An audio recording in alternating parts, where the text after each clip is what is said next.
Vale, pues buenos días de nuevo.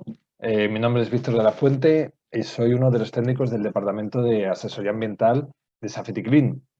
Les doy la bienvenida a una nueva webinar, como estamos haciendo habitualmente todos los meses, dedicamos a una temática en concreto.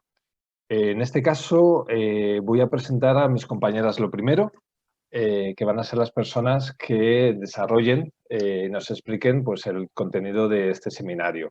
En primer lugar, Eva Rubio, técnico del Departamento de Asesoría. Hola, Eva. Buenos Hola, días. ¿qué tal? ¿Qué tal? Nada, simplemente va a ser la persona que desarrolle la parte de medio ambiente, ¿de acuerdo? De hoy. Y Laura Sanz de Siria. Hola, Laura. Hola, Víctor, ¿qué tal?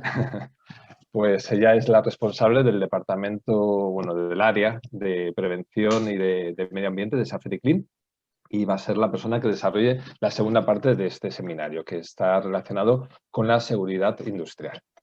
Sé que hay muchas personas que ya nos conocéis, que ya habéis estado en otros webinars previamente y conocéis el funcionamiento, pero como, bueno, pues agradecemos, siempre hay personas nuevas. En este caso voy a explicar un poco el funcionamiento. Nosotros, en este caso es formato conferencia, o sea, damos la explicación, explicamos las diapositivas, pero la comunicación por parte de ustedes puede ser de dos maneras. Una, hay la posibilidad de chatear, de escribir mensajes. Bueno, normalmente en la parte de abajo aparece un icono que pone chatear. Ahí si lo pulsan pueden escribir pues, sus comentarios, ideas, etcétera.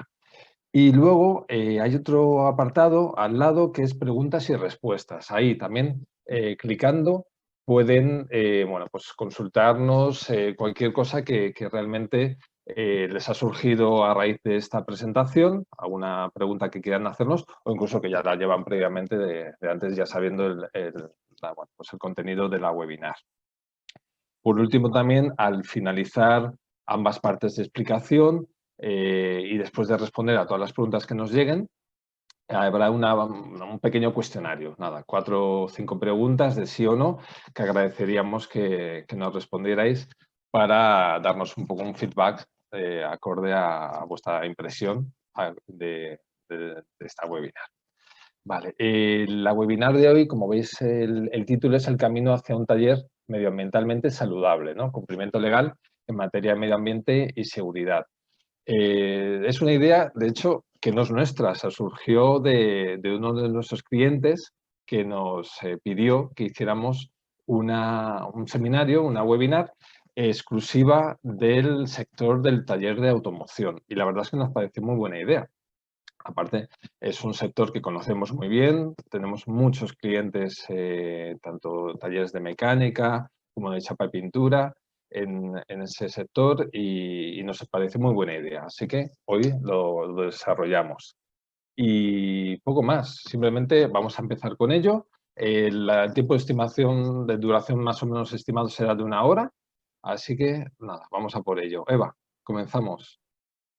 Bueno, pues lo primero, daros los buenos días a todos y las gracias por asistir a esta webinar, que espero que sea de vuestra ayuda. Lo primero que me gustaría hacer es un pequeño resumen de lo que vamos a ver en esta primera parte, que consiste en las obligaciones legales medioambientales aplicables a nuestra actividad. Lo primero son las licencias, es el paso previo, los registros en los que tenemos que inscribirnos. Me gustaría leeros algunas definiciones importantes para poder entender por qué nos aplica la legislación, qué documentación necesitamos para gestionar nuestros residuos acorde a la ley y los distintos trámites y declaraciones de obligado cumplimiento derivados de la producción de residuos. Si me pasas a la siguiente, perfecto. Pues vamos a comenzar con uno de los pasos previos antes del inicio de nuestra actividad, que es tramitar la licencia de actividad. Es un trámite que se realiza con el ayuntamiento del municipio en el que estemos instalados y bueno, es la autorización por la cual el ayuntamiento va a comprobar que nuestro taller cumple con la normativa sectorial aplicable a nuestra actividad. Es una autorización sobre proyecto por lo que posteriormente necesitaremos la licencia de apertura. ¿Vale? Es la licencia de apertura, el ayuntamiento va a constatar que cumplimos con todo el contenido de la licencia de actividad y nos dará luz verde para abrir nuestro negocio. Igualmente, es importante que nos inscribamos en los registros específicos, como es el registro integrado industrial y el registro especial de talleres. Para este registro se deberá presentar la solicitud y en algunas comunidades hay que pagar algunas tasas, el proyecto general y la dirección técnica, el boletín de instalación eléctrica y certificado de la OCA, el certificado de inscripción en el registro de instalaciones contra incendios, el certificado de cumplimiento de toda la maquinaria y el cumplimiento de la ley de evaluación ambiental. Una vez que hayamos realizado el registro, la Administración nos enviará una placa identificativa por la cual nos autoriza a ejercer como taller de automóviles. Esta placa se debe poner cerca de la entrada, en un lugar visible, y es obligatorio. La placa nos va a indicar, consta de 3 franjas. En la franja superior nos va a indicar la rama de nuestra actividad, si somos taller de mecánica, eléctrico, chapa y pintura. La segunda franja está destinada a indicar si somos un centro de diagnosis o de reparación de motocicletas. Y la última franja va a incluir las siglas de la provincia donde estamos ubicados y el número de inscripción en el registro especial. Otro registro importante donde debemos inscribirnos es el registro de productores de residuos. Todas las personas físicas o jurídicas que generan residuos peligrosos o generan más de 1000 toneladas al año de residuos no peligrosos deben presentar una comunicación previa al inicio de la actividad ante la comunidad autónoma donde nos encontremos. La Administración, cuando resuelva, nos asignará nuestro código NIMA, que es el número de identificación medioambiental, con el cual se va a garantizar la correcta producción y gestión de nuestros residuos. Igualmente, si nosotros ya tenemos NIMA, porque ya estamos inscritos, pero hay algún cambio sustancial en nuestra actividad, como puede ser cambio de titularidad, un traslado, etcétera, debemos notificarlo, de manera que nuestra inscripción esté siempre actualizada. Las inscripciones que nos pueden asignar puede ser de pequeño productor, cuando nuestra producción de residuos es menor de 10 toneladas de residuos al año, o de productor, cuando sí superamos 10 toneladas de residuos peligrosos al año. Si pasamos, perfecto. Me gustaría leeros las definiciones, unas definiciones contempladas en la Ley de Residuos y de Suelos Contaminados, para que podamos entender el por qué nos aplica este tipo de legislación medioambiental.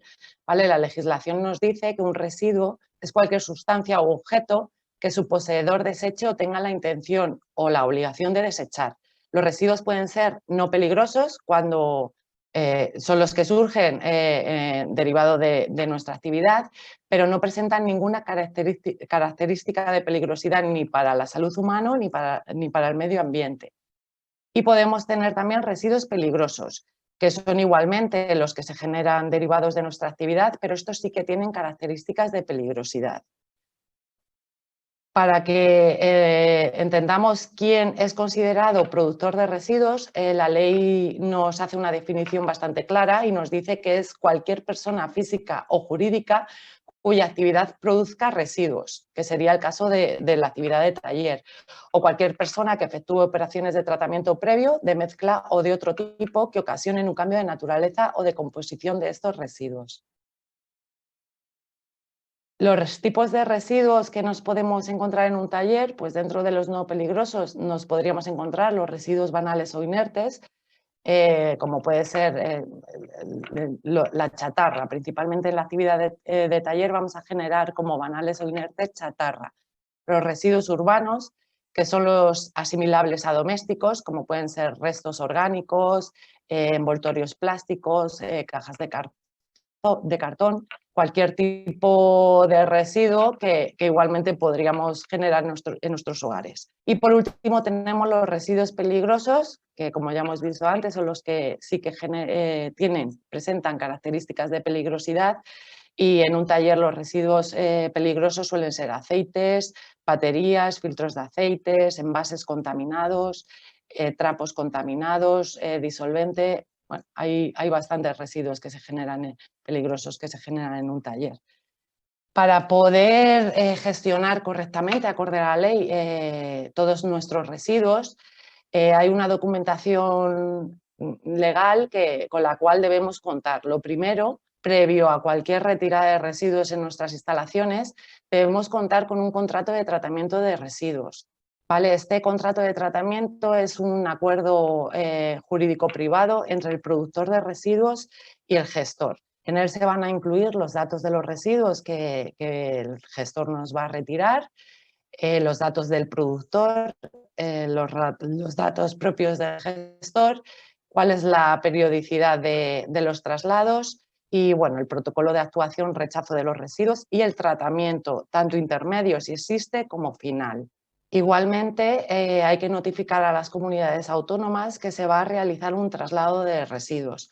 Este trámite se hace a través de la notificación previa de traslados o fichas de aceptación en Cataluña, que bueno, en Cataluña en este caso hay documentación diferente.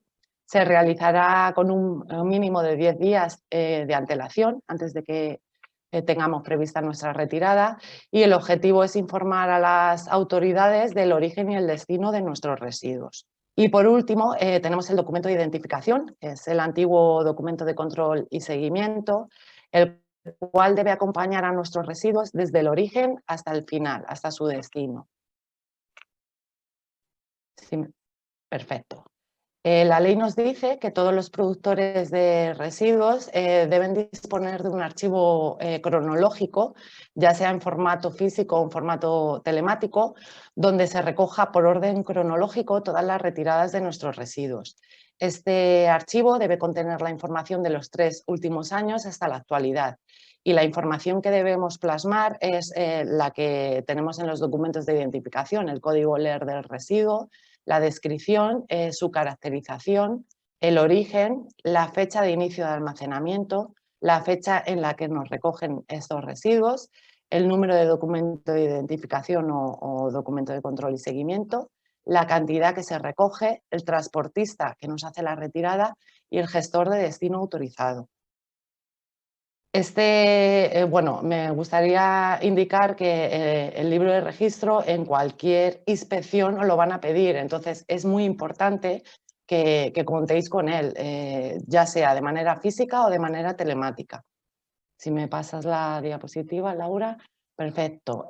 Otro punto a tener en cuenta, otro trámite obligatorio, es el estudio de minimización de residuos. Ese estudio únicamente aplica a los productores que generen más de 10 toneladas de residuos peligrosos al año. Hay que remitirlo a la comunidad autónoma donde estemos ubicados y en él haremos una previsión de la minimización de residuos que generaremos durante los próximos 4 años. En él enumeraremos las medidas que preveemos tomar, las cuales no van a ser ni auditables ni exigibles, pero sí que es verdad que en este estudio nos comprometemos a reducir la producción o la peligrosidad de nuestros residuos. Este estudio tiene una periodicidad de 4 años, por lo que habría que presentarlo cada 4 años. Otro requisito legal es el informe preliminar de situación del suelo. A muchos os sonará porque antes del 2017 todas las actividades de talleres de automoción estaban obligados a presentarlo. En el 2017, con la publicación de la Orden PRA 1080, se modificó el listado de actividades potencialmente contaminadoras del suelo y aunque los talleres siguen estando incluidos en este listado, sí que es verdad que ponen una serie de condicionantes para que nos sea de aplicación o no. Estas condicionantes serán cuando tengamos depósitos enterrados de sustancias peligrosas, cuando consumamos pinturas o barnices de base no acuosa en cantidades superiores a 1 tonelada al año, o cuando nuestros focos potencialmente contaminantes del suelo se encuentren a la intemperie sobre suelo no pavimentado.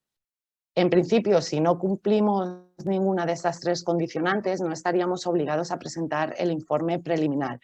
Pero sí que es verdad que hay algunas comunidades autónomas concretamente es el caso de Castilla-La Mancha, que está requiriendo a todos los talleres la presentación de este informe, cumplan con algunos de estos condicionantes o no. Una vez que la Administración revisa el informe de suelos y verifica si se cumplen o no las condicionantes, serán ellos los que determinen si tienen que presentar los sucesivos informes de seguimiento o quedarán exentos. En principio, si no se cumplen las condicionantes, nos van a decir que estamos exentos de presentar sucesivos informes.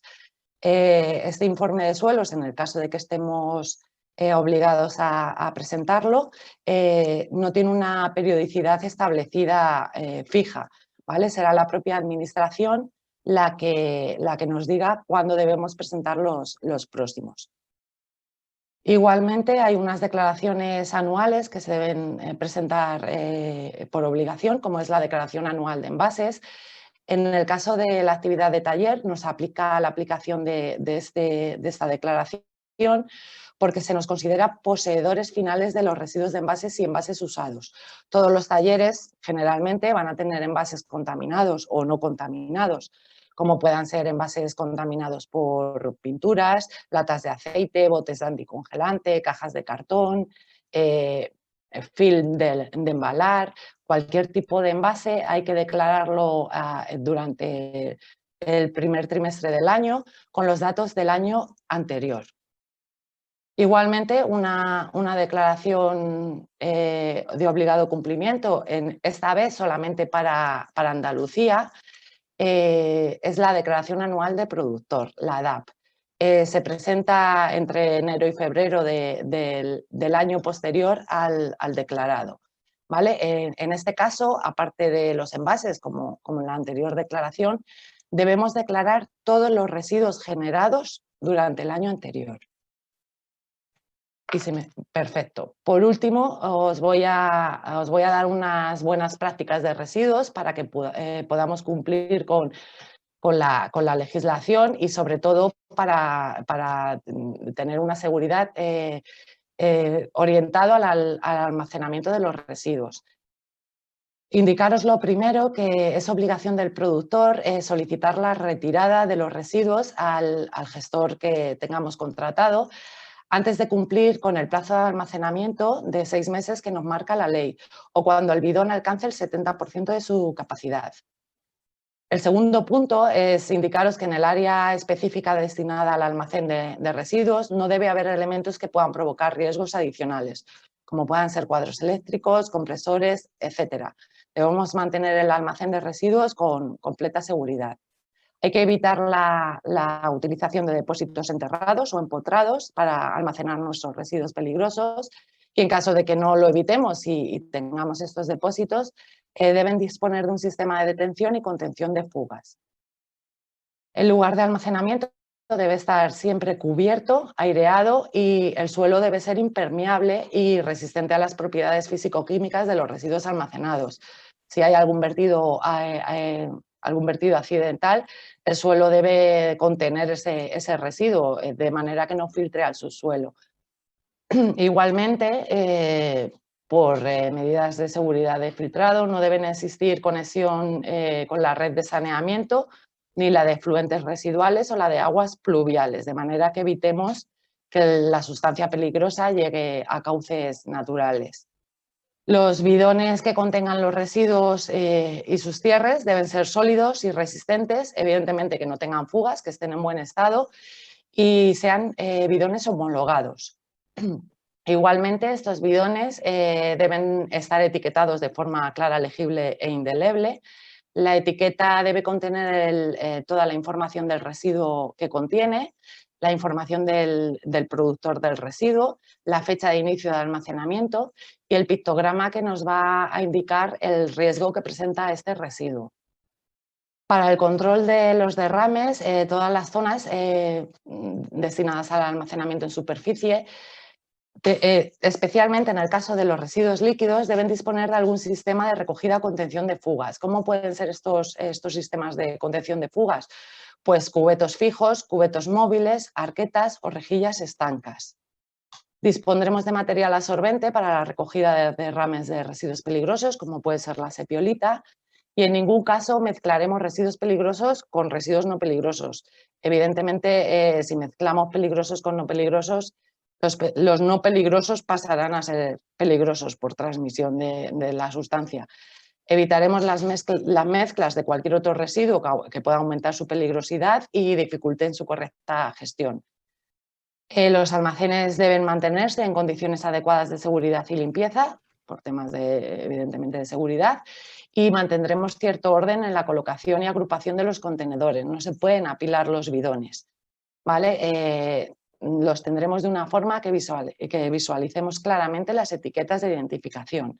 Muy importante, lo hemos puesto en rojo porque es bastante importante, la ley nos dice que el plazo máximo de almacenamiento de residuos peligrosos en nuestras instalaciones no puede superar los 6 meses. ¿Vale? Se puede solicitar, la ley nos da la opción de solicitar la ampliación de almacenamiento a 1 año, pero hay que tener en cuenta que igual que hay comunidades autónomas que nos lo ponen muy fácil, como por ejemplo la Comunidad de Madrid, que únicamente hay que indicarlo en la comunicación previa y se nos autoriza directamente. Hay comunidades autónomas que no lo ponen tan fácil y aparte de tener que pagar una tasa bastante alta, hay que justificar el por qué solicitamos esta ampliación de plazo y puede ser que nos la denieguen, ¿vale? Entonces, bueno, que sepáis que el plazo en principio es de 6 meses para los peligrosos, de 1 año para los no peligrosos que su destino es valorización y de 2 años para los no peligrosos perdón, al revés, 1 año para los no peligrosos que su destino es eliminación y 2 años para los residuos no peligrosos que su destino es valorización. Y bueno, con esto he terminado la primera parte de esta webinar y doy paso a mi compañero Víctor. Perfecto, Eva. Muchas gracias. Mucha información, ¿verdad? Sí. Menos mal, yo creo que nos tienen aquí y somos, bueno, pues especialistas en todo lo que tiene que ver con medio ambiente, así que estamos para solucionar cualquier duda que puedan tener. Recuerdo el canal de comunicación para hacernos preguntas en caso de que hayan surgido dudas o que las tuvieran de antes. La pestañita donde pone preguntas y respuestas, clican ahí. Y directamente nos pueden pues escribir la pregunta que quieran que respondamos ahora en directo. Les recuerdo también que bueno, todo esta webinar se está grabando y con objetivo de luego ponerla en YouTube, en nuestro canal específico para webinar, por lo cual también podrán disfrutar o revisar cualquier punto que hayan, bueno, pues que quieran volver a ver. Laura, ¿continuamos con la segunda parte? Sí, fenomenal. Muchas gracias, Víctor. Gracias. Bueno, pues en primer lugar, como siempre, gracias a los asistentes, sobre todo no solamente por asistir, sino porque el hecho de que estéis aquí significa que os interesa todo el tema de la legislación que tenéis que cumplir y todo el tema de la protección del medio ambiente. Una vez que Eva nos ha dejado un poco claro todo lo relacionado con materia de medio ambiente, sobre todo en materia de residuos, vamos a meternos en un campo bastante tedioso, que es el tema de la seguridad industrial. A ver, no voy a pretender hoy en 20 minutos explicar todo al dedillo de la seguridad industrial. Os insto después de todo esto que cada caso particular del taller que ustedes tengan nos lo digan y les podemos decir exactamente lo que les puede corresponder en función de lo que ya tienen, porque muchos de ustedes ya tienen abierto un taller de automoción. Bueno, pero vamos a intentar dar un poco de luz sobre todas estas legislaciones que nos aplican y sobre qué obligaciones nos hacen que tengamos que hacer. Este es un poco igual el índice de lo que vamos a seguir. Una serie de definiciones, siempre es importante saber de lo que hablamos, una serie de conceptos básicos y luego ya vamos a hablar de las instalaciones, equipos a presión, instalación eléctrica, las emisiones a la atmósfera derivado de las cabinas de pintura, en el caso de que sea un taller de chape pintura, las instalaciones contra incendios, el almacenamiento de productos químicos y nos meteremos también en vertidos y ruidos. Y por último les mandaremos un cuadro resumen para ver si nos aclaramos entre todos todo lo que hay que hacer. Empezamos por la parte sencilla, que es seguridad industrial. La seguridad industrial se define un poco como todas las disposiciones o todas las legislaciones que tienen como objeto prevenir los accidentes o los riesgos tanto para las personas como para los bienes y para el medio ambiente que pueden estar derivadas de su instalación y de toda la maquinaria que está dentro de su instalación, tanto por estar como por ser utilizadas, ¿vale? Entonces, con esta definición nos podemos ir que vamos a preguntarnos ¿y por qué una empresa de medio ambiente habla de seguridad industrial? Porque consideramos que la seguridad industrial está súper relacionada con el medio ambiente, ya que todas las emisiones a la atmósfera tienen un efecto directo al medio ambiente, huella de carbono, agotamiento de la capa de ozono, con lo cual hay que controlarlas. Todo el tema ahora de transición energética, de hecho, y transición ecológica, de hecho el Ministerio del Medio Ambiente se llama ahora mismo de transición ecológica, va en la línea de la seguridad industrial, es decir, del cambio de nuestras maquinarias para que sean en el fondo más verdes. Y el cumplimiento o no de una empresa en seguridad industrial va a tener siempre efectos directos sobre el medio ambiente. Una vez dicho esto, hay tres conceptos que yo cuando visito talleres no tenemos claro muy bien quién tiene que hacer cada cosa. Entonces, está bien que lo definamos. Por un lado, tenemos una empresa, siempre contratamos en un taller empresas instaladoras. Son la empresa o la persona física que nos instala un medio, nos instala una cabina, nos instala un elevador, nos instala un compresor, es decir, que nos lo pone, al que se lo compramos. Esa se llama empresa instaladora, que tiene unas funciones, que es la que hemos dicho. Por otro lado, nosotros podemos tener una empresa reparadora o mantenedora. Puede ser la misma que la instaladora, porque muchas veces muchos fabricantes nos dan el servicio de postventa, que se llama, o puede ser otra empresa mantenedora que nosotros contratemos para que la maquinaria que tenemos tenga un correcto funcionamiento, ¿vale? Entonces, yo puedo comprar un compresor, por supuesto, yo puedo tener una empresa mantenedora que me mantenga ese compresor para que funcione correctamente y que no se estropee, y en el caso de que se estropeen me lo reparen. Pero luego hay otro organismo que se llama OCA, que significa Organismo de Control Autorizado, que no puede ser la empresa instaladora y la reparadora, es otra entidad, de hecho es una entidad propia que tiene que tener unas autorizaciones y son las que realizan esas inspecciones periódicas que en materia de seguridad industrial nos obligan a tener, ¿vale? Entonces, por tanto, estas tres empresas que siempre estarán presentes en nuestro taller van a hacer tres funciones, que son la instalación, como hemos dicho, el mantenimiento y la inspección reglamentaria. Y hay que tenerlo claro porque muchas veces cuando nosotros visitamos talleres y les preguntamos, ¿habéis hecho la revisión del compresor? Sí, sí, sí. ¿Ha venido mi empresa mantenedora? No. Pues fenomenal. Ha venido tu empresa mantenedora a mantenértelo, pero ha tenido que venir tu empresa de inspección reglamentaria, tu OCA, a hacerte lo que tienes que hacer en materia de seguridad industrial. Y es importante para que nosotros no creamos que tenemos falsamente los requisitos cumplidos y no los cumplamos y nos podamos encontrar con una sanción sin saber que incumplimos, ¿vale? Entonces, empezamos con los tipos de instalaciones. Lo primero que hemos dicho, los compresores. Los compresores, en primer lugar, no se compran y punto, sino que se compran y se deben de registrar como parte de la maquinaria en industria. La gran mayoría de las empresas que nos venden el equipo nos lo suelen vender y nos pueden aplicar un plus por registrados en industria, que ese registro se conllevará que nos den un certificado CE del compresor y una plaquita de industria. Aparte de eso, en función del volumen del calderín, de nuestro compresor y de la potencia que tenga, se van a clasificar los compresores de una manera u otra. Y esa forma de clasificar nos conllevará a hacer unas inspecciones u otras, que son las que hablamos ahora. Hay que hacer tres tipos de inspecciones a lo largo de la vida útil de un compresor que tiene que hacerlas una OCA. A, una inspección de servicio. Es decir, hay que hacer una inspección con el compresor funcionando. Una inspección fuera de servicio, es decir, con el compresor parado. Y una inspección fuera de servicio, pero con una prueba a presión, para evitar que el calderín de nuestro compresor pierda espesor y que, por supuesto, podemos tener un accidente, porque ¿cuál es el riesgo del mal funcionamiento de un compresor? Que no funcione. Fenomenal, pues no funciona, nos quita trabajo, pero no es un riesgo. El riesgo sería que el compresor explotara, porque el espesor ha disminuido tal que ya no valga para nada, ¿vale? Entonces, la OCA te dice que para comprobar todo esto, cada X años tienes que hacer este tipo de inspecciones. Cada 2, 3 o 4 años, dependiendo de lo que hemos dicho, de cómo es de grande nuestro compresor, unas de nivel B y de nivel C.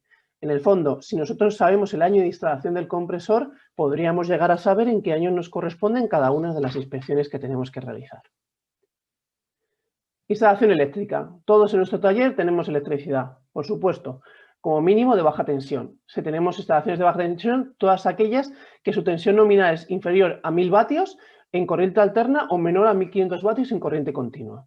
En el caso, que es lo normal, que tengamos baja tensión, nos aplican una serie de inspecciones y en el caso de que tengamos alta tensión, por ejemplo, Safety Clean en algunos casos tiene alguna torreta con algún alta tensión, entonces habrá que hacer otro tipo de revisiones. Y bueno, si baja tensión es por debajo de 1000 o 1500, alta tensión es por encima de 1000 o 1500. Tipos de inspecciones. Iniciales. Si os acordáis lo que ha dicho Eva, cuando vosotros presentáis vuestra licencia tenéis que presentar el boletín eléctrico junto con la primera inspección de la OCA del tema de baja tensión. Es decir, que se supone que vosotros ya habéis presentado esto en el inicio. Si es una instalación muy antigua, puede ser que no lo encontréis, puede ser que a lo mejor en ese momento no se aplicara, pero que sepáis que para que una instalación eléctrica te den el ok de colocarla o de que está bien colocada, tiene que pasar una inspección de la OCA. Entonces, después de esto, si ya está abierto el taller, nada más que hay que hacer las inspecciones periódicas que marca el reglamento, ¿vale? Y esas inspecciones periódicas de baja tensión suelen ser cada 5 años, ¿vale? Ahora lo cuento. Alta tensión, lo que hemos dicho, cada 3 años, porque efectivamente es una tensión mucho mayor.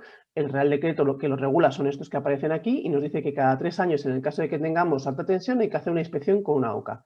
Y lo que he comentado antes, baja tensión. Baja tensión tiene menores riesgos y en este caso, aparte de la inicial, habrá que hacerlo cada 5 años. Nosotros en Safety Clean internamente lo pasamos, es decir, yo paso las inspecciones de baja tensión cada 5 años y entre comillas es tan sencillo o tan difícil como que la OCA esté allí en el mismo momento que normalmente el mantenedor eléctrico que tengamos está. ¿Para qué? Para que nos diga si nuestra instalación eléctrica cumple con todas las reglamentaciones y si hubiera cualquier diferencial, cualquier alternador que no cumple la potencia que tiene que tener o las fases que tiene que tener, pues que el mantenedor proceda al cambio, que suelen ser cosas bastante sin coste. Y en cambio el riesgo que tenemos de que nuestra instalación eléctrica esté en malas condiciones, que haya una chispa, que haya una sobrecarga y que tengamos un incendio pueden ser catastróficas. Entonces merece la pena gastarnos 300, 400 euros cada 5 años para tener una instalación eléctrica en condiciones. Siguiente instalación, emisiones atmosféricas. En este caso, los talleres de mecánica no tienen, pero los de chapa y pintura sí que lo tienen. Hay una serie de legislaciones que aparecen ahí, una serie de reales decretos que nos dicen cómo se regulan las emisiones atmosféricas a la atmósfera, valga la redundancia. Estas emisiones atmosféricas solamente aplican cuando la cabina emite lo que es el CO2 del consumo de un combustible, como es el caso del gas o del gasoil. Cuando tú tienes una cabina eléctrica, pues no tienes ningún quemador y por tanto no tienes nada que medir, es decir, no tendrías que hacer estas mediciones. ¿Cuándo aplica? A ver, aquí ha habido mucha controversia. Hace años nos pedían que midiéramos prácticamente casi todas las cabinas de pintura la emisión del quemador. Pero parece ser que últimamente ya se ha medio regulado y entonces nos dicen que efectivamente las cabinas de pintura, por ejemplo, en Madrid, siempre y cuando tengan un quemador por encima de 70 kilovatios, hay que hacer mediciones. Y en el resto de comunidades autónomas dicen que el quemador tiene que tener más de 250 kilovatios, ¿vale? Esto, lo que pasa a veces es que antes de que se pusieran un poco de acuerdo, que fue como hace 2 o 3 años, hay gente que tenía en el resto de España, que no era Madrid, quemadores por debajo de 250 que habían hecho mediciones. Bueno, pues la tenemos, sabemos que funcionan y en principio pues no hay que volver a repetirla. Pero si cumplís estas potencias sí que tenéis que hacer mediciones. ¿Y cuándo hay que hacer? Bueno, en el caso de tener, bueno, esto es el CAP, que va a ser un registro, es un número que te dan, ¿vale? Si te han asignado ese número, tú tienes que hacer estas inspecciones reglamentarias y aparte de hacer la inspección y hacer la medición, tienes que notificar la actividad potencialmente contaminadora de la atmósfera a tu comunidad autónoma. Es decir, tienes que como inscribirte la primera vez que lo haces, ¿vale? Unas excepciones que hay que tener en cuenta. Castilla-La Mancha y Aragón lo hace al contrario, es decir, no hacer la medición y presentar la medición junto con la notificación, sino que te dicen, primeramente inscríbete y después ya te diré yo si tienes que medir o no tienes que medir o cómo tienes que medir, ¿vale? Y en Andalucía y en Cataluña, las inspecciones y su periodicidad vienen dentro de la propia licencia de actividad. Antes, cuando ha dicho Eva el tema de la licencia de actividad, en temas de licencia de actividad se mezcla mucho el tema de medio ambiente y hay ciertas comunidades autónomas que la licencia ya te la dan y es una licencia que se llama licencia ambiental, ¿vale? En la cual, aunque te la dé el ayuntamiento, te imponen ciertos criterios en materia de medio ambiente, como son estos, emisiones. Yo recuerdo también en Valencia, que en Valencia la licencia muchas veces te dicen y usted no puede emitir más de 1000 no sé qué cuántos de COT. Entonces, que sepamos que de dónde viene todo esto, pues viene de esto, de nuestros focos a la atmósfera, que en el caso son las cabinas de pintura. Contra incendios, nos metemos en otro gran campo, ¿vale?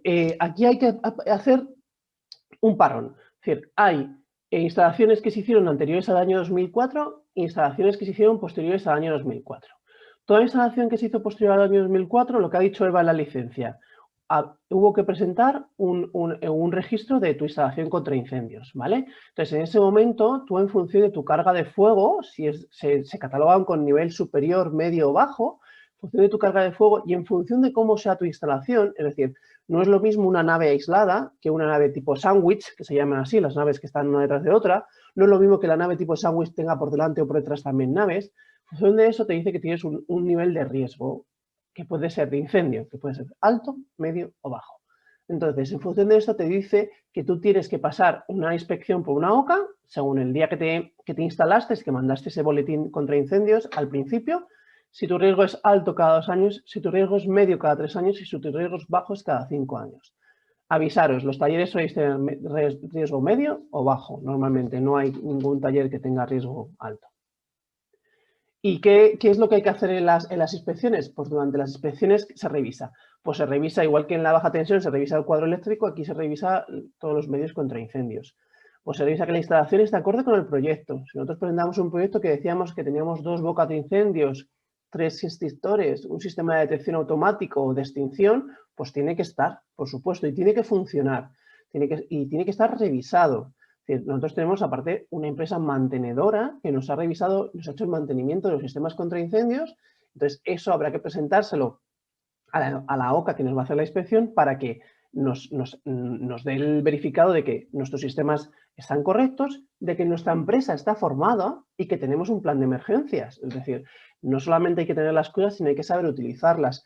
Uno de los errores más grandes que tenemos es tener una boca de incendios en nuestras instalaciones y que nadie sepa utilizarla. En el momento que llega un incendio no sabemos ni desdoblarla, ¿vale? Y mucho menos las bocas de incendios, en función de la presión que tienen, no se pueden utilizar por una sola persona. Es decir, yo di un curso, tuve la suerte de dar un curso de extinción de incendios y no sabéis la presión que puede tener una boca de incendios. Entonces, hay que saber cómo utilizarla para que sea eficaz a la extinción de un incendio. Entonces, todo eso se controla. ¿Y a qué actividades les aplica? Pues industrias, por supuesto, talleres, que es lo que nos ocupa, y bueno, está súper orientado al almacenamiento de productos químicos como es Safety Clean, que nosotros tenemos muchísimas revisiones, puesto que en el fondo tenemos una carga de fuego tal que hay que controlarnos. Instalaciones contra... Habíamos dicho que efectivamente había un Real Decreto que a partir del año 2004, a partir del año 2004 es todo lo que acabamos de contar, pero ¿y si mi instalación es anterior? ¿Qué pasa? ¿No me aplica? Efectivamente, el Real Decreto del año 2004 no te aplica, pero como se dieron cuenta hace tiempo de que, claro, la gente que era anterior al 2004 no tenía ningún tipo de revisión y eso había que subsanarlo, sacaron este Real Decreto en el año 2017 que dijo que si tu instalación era muy antigua, tenía muchos años, más de 20 años, tenías que hacer en el plazo de un año, en el plazo de un año desde diciembre del 17, o sea, en el plazo de finales del año 18, tenías que hacer una inspección de una OCA y a partir de ahí ya basarte en las periodicidades que te marcaran, ¿vale? Si tu instalación tenía más de 15 años, con respecto, ¿vale? Tenías, y menor, entre 15 y 20, perdón, el plazo de 2 años hay que hacerlo, y si tu instalación tiene una antigüedad de entre 10 y 15,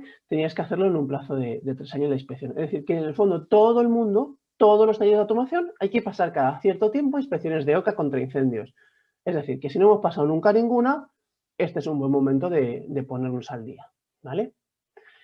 APQ, almacenamiento de productos químicos. Gracias a Dios, este reglamento, que es mega complejo, yo le llamo el libro gordo de Petete porque tiene como este grosor, ¿vale? No suele aplicar a casi ningún taller de automoción, ¿vale?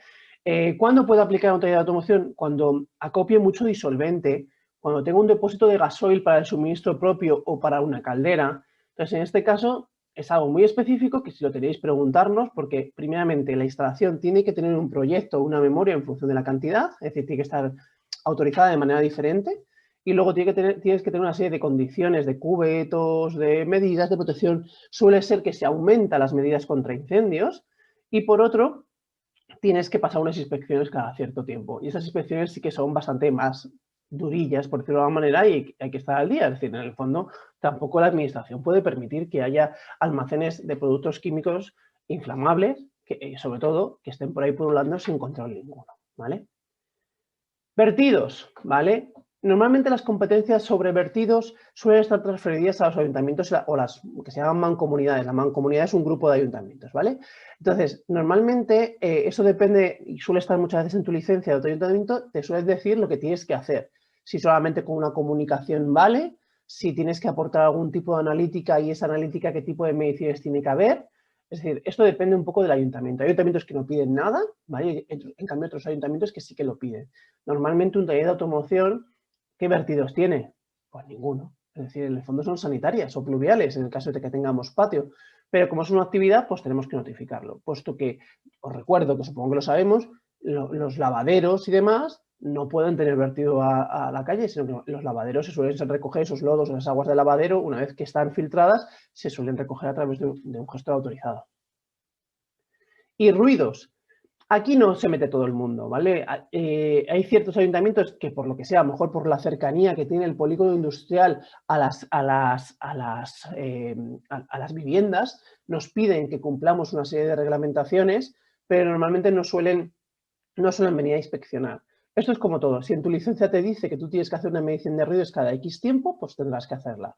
Como curiosidad, en Cataluña piden que hagamos inspecciones de luces. Es decir, tú tienes que, las luminarias que enfocan tu cartel, por ejemplo, tu cartel de publicidad, tienen que cumplir una serie de lúmenes y no tiene, ¿para qué? Para evitar la contaminación lumínica. Es decir, las ciudades en el fondo estamos contaminando cada día más y pues hay que hacerlo, ¿vale?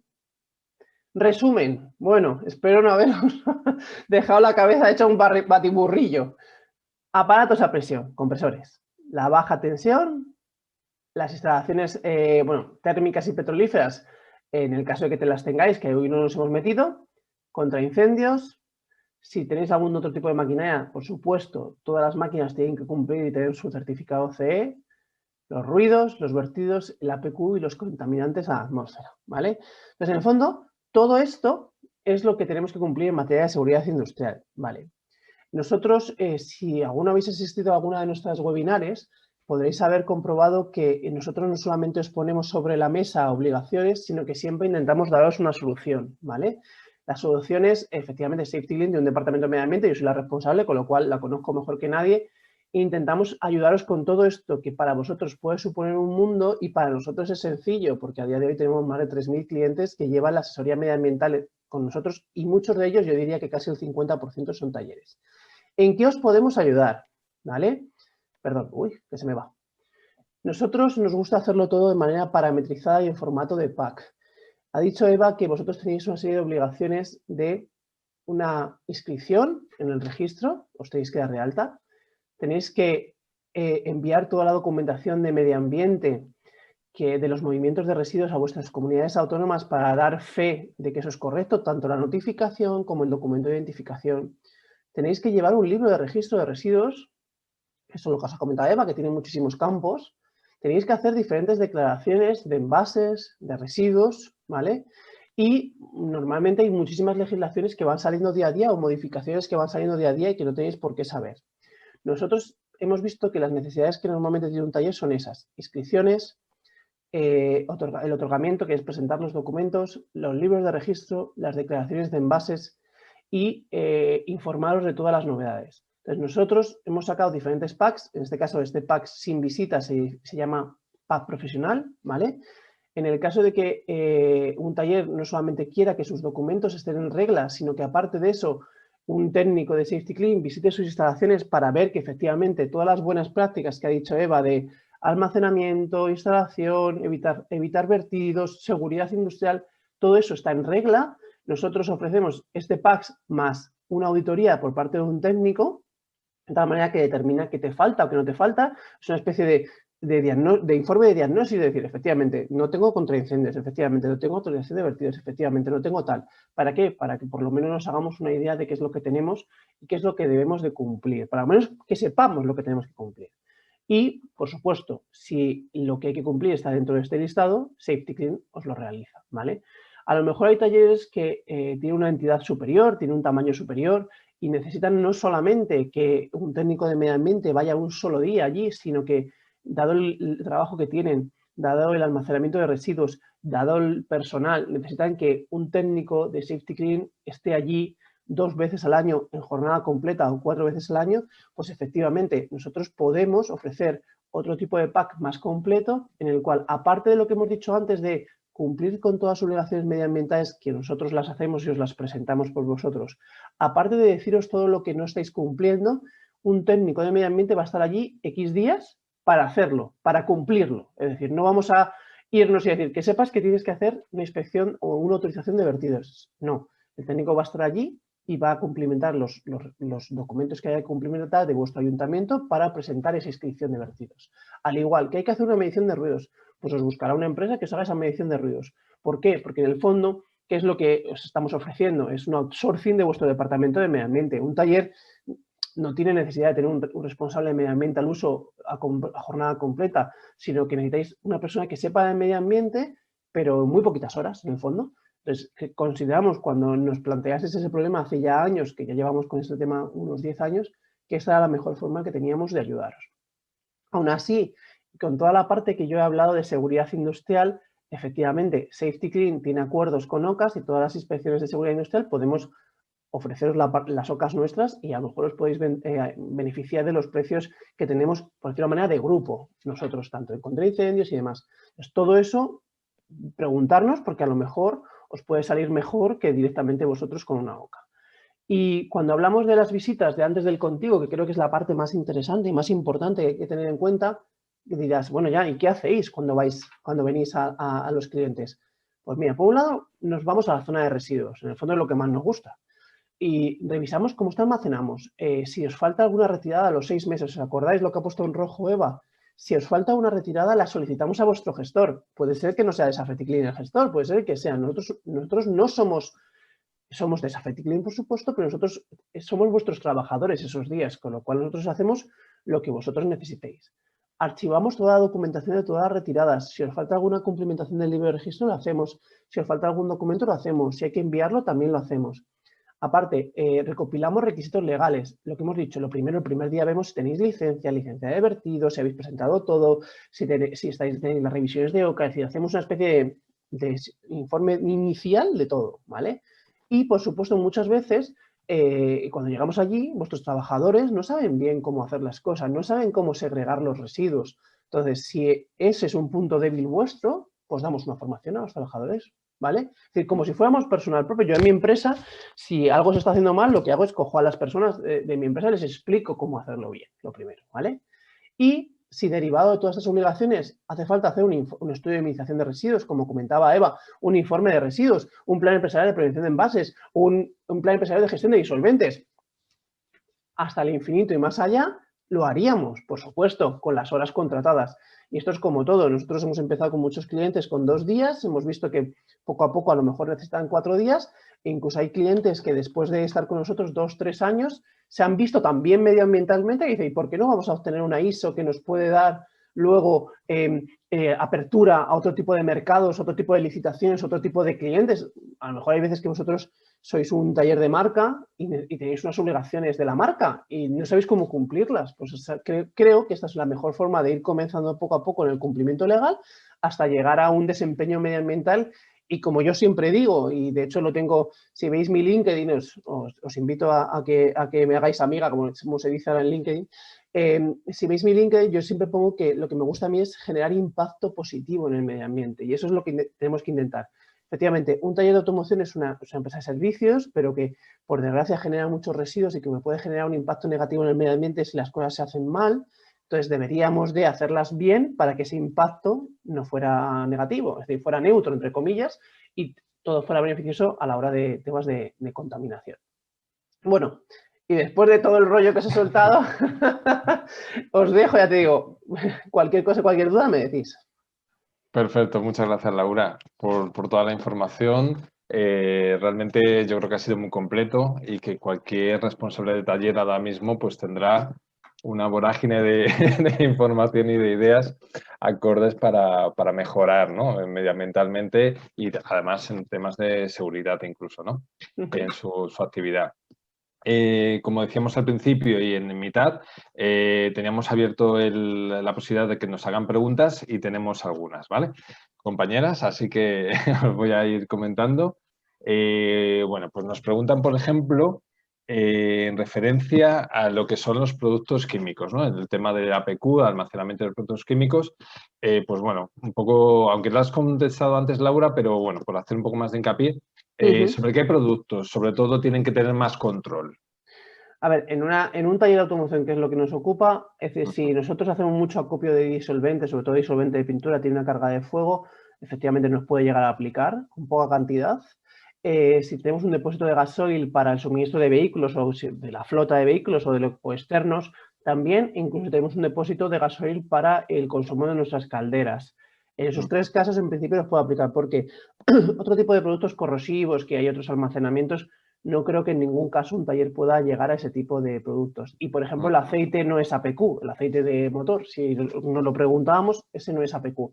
Y los residuos tampoco son APQ. Es decir, aunque tú tengas un disolvente sucio en gran cantidad, no aplica la APQ. La APQ aplica a productos químicos limpios. ¿Vale? Exacto. Ahí lo más fácil sería, si de todas formas quieren ver algún caso en concreto, lo que vamos a pedir son las fichas de datos de seguridad, ¿verdad, Laura? Sí, y las cantidades que normalmente tengan almacenadas. O sea, sí, porque va en función del riesgo, en función de la peligrosidad del producto químico, tendrá una limitación u otra. Entonces, efectivamente, si tenéis algún caso y no sabéis si os aplica, darnos las fichas de seguridad, la cantidad y el formato en el cual lo tenéis almacenado. Perfecto. Laura, te ha tocado otra. Nos piden, bueno, pues como una recomendación, ¿vale? Es en relación, hay uno de los clientes que nos dice que están, bueno, que seguramente van a cambiar la cabina que tienen y van a instalar una nueva, ¿vale? Entonces, nos piden, pues, que les recomendemos si sería mejor eléctrica o de gas. A ver, siendo no especialistas en cabinas, porque no lo soy, efectivamente ni sé los precios ni nada, entonces eso tendrán ustedes que informar de los beneficios que tal, pero si hablamos solamente de medio ambiente, por supuesto, es decir, la eléctrica no emite, si no emites a la atmósfera, tu impacto en el medio ambiente será inferior y entonces, claro, yo preferiría una eléctrica, pero no sé si luego en temas de temperaturas y demás, pues una de gas puede cumplir más sus necesidades, eso tendrían que verlo, pero en temas de medio ambiente, por supuesto, la eléctrica. Perfecto. Y por último nos preguntan también en cuanto a compresores, ¿vale?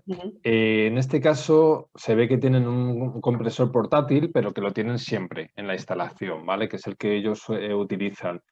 Nunca lo mueven. Entonces, como comentabas que sí que les puede afectar a los fijos, a los compresores fijos, nos pregunta si a ese compresor portátil que nunca lo mueven, si se consideraría fijo. A ver, en el fondo, para considerar fijo móvil, no depende únicamente de que tenga ruedas, sino de si está conectado a nuestra instalación de aire comprimido. Si el compresor es autónomo, pues es un compresor portátil y no hace falta cumplir todas esas inspecciones. En cambio, si aunque tenga un origen móvil, lo hemos conectado, pues es cuando hay que revisarlo y efectivamente hay que hacer las inspecciones. Perfecto, Laura. Pues no tenemos más preguntas por hoy. ¿Vale? Así Os animo a que la hagan luego, porque yo creo que tienen que tener muchísimas preguntas. Claro. Así que como tienen nuestros emails, nuestra forma de contacto, etcétera, por supuesto esto no acaba aquí. Esto es simplemente una exposición que hacemos hoy y bueno, pues damos la opción de contestar en directo, pero por supuesto el servicio sigue. Así que sin ningún problema. Ahora les voy a pedir lo único, que nos hagan el favor de contestar al cuestionario que les vamos a lanzar, ¿vale? Como decíamos antes, nada, son unas preguntillas y, bueno, pues agradeceríamos que las contestaran en un segundo. Sí, porque nos sirven para el termómetro del interés de esta webinar para todos ustedes. Ay, Víctor, no has comentado, la repetimos el viernes que viene. Ay, sí, tienes razón. Porque si acaso ha habido algún compañero de las empresas afectadas que quieren, la repetimos en directo, no está grabada, el viernes que viene. Sí, estará mi compañero Nacho en ese caso. Sí, efectivamente. Y el viernes que viene volvemos a plantear este mismo tema y, por supuesto, abierto a todo el que quiera recibirlo. Perfecto. Finalizo la votación, Víctor. Creo que más o menos todos los participantes han votado. Perfecto, pues agradeceros, Laura y Eva, bueno, pues el tiempo dedicado, el trabajo y, por supuesto, bueno, las explicaciones que nos habéis dado, que realmente han sido muy útiles. Y agradecemos, por supuesto, a todos los participantes que habéis estado ahí, pues vuestro tiempo y que por supuesto aquí estamos para lo que deseáis. El vídeo, esta grabación, se va a subir a nuestro canal de YouTube, ¿vale? En el cual, pues bueno, podréis volver a verlo si necesitáis o os habéis perdido alguna parte. ¿De acuerdo? Muchas gracias por todo. Muchas gracias a todos. Gracias. Hasta luego. Gracias.